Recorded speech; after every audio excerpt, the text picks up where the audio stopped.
Ny mahatonga za zegny magnirika antsika ihany zegny mianara anglais na de tsy avy aminazy fa mahatonga za zegny magnirika antsika hoe mianara anglais. Zay fa zegny raha matetiky volagniko amintsika na antsika agnatin'ny vidéo na antsika fiaignana andavanandro. Antony zegny za na découvre raha tamin'ny internet ty tam'izay andro zay zegny everako hoe tsy manjary ianaragna le raha. Kaiky zegny le raha manjary ianaragna. Ino izy io anao? I raha ty hoe azo ianaragna.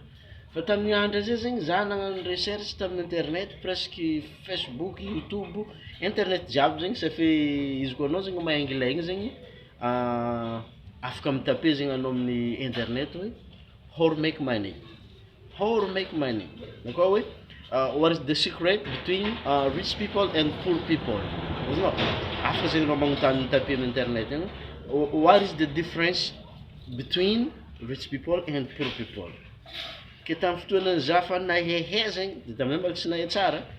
Kita fotoana za fa na zegny za magnano recherche dia nanaboaka zegny internet na avy i raha ty zegny. Ke ty zegny tiako andeha hizara izy ty zegny ho antsika zay magnaraka agnatin'ny site web la miditra agnatin'ny site web ambady koa zegny ao zegny andeha asiako izy ty.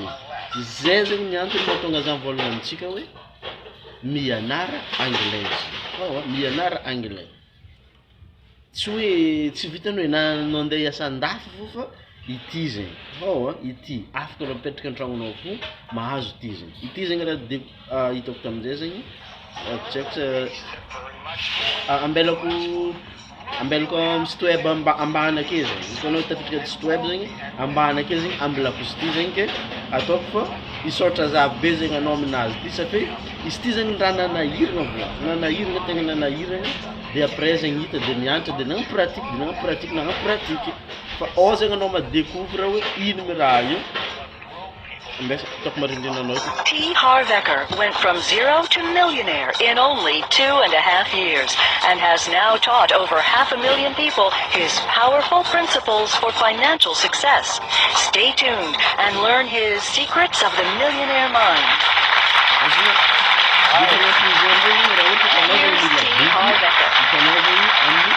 So, how many of you would like to have a lot more money in your lives? Excellent. And how many of you would like to have a lot more happiness in your lives? Thank you. And how many of you would like to have a lot more of both in your lives? Excellent. You've come to the right place. Why? Because today you are finally going to get to the root cause of financial success. You know, I wish I would have had this information when I first started out. Instead, I spent almost 15 years struggling financially. But by applying the exact same secrets of the millionaire mind that you're about to learn here, I became very wealthy, and now you can do that too. The secret is in something called your money blueprint, and in the next hour, I'm going to show you how to identify your own money blueprint and reset for wealth, freedom, and financial security for the rest of your life. Now, let me define money blueprint for you. It's simply the way you think, feel, and act about money.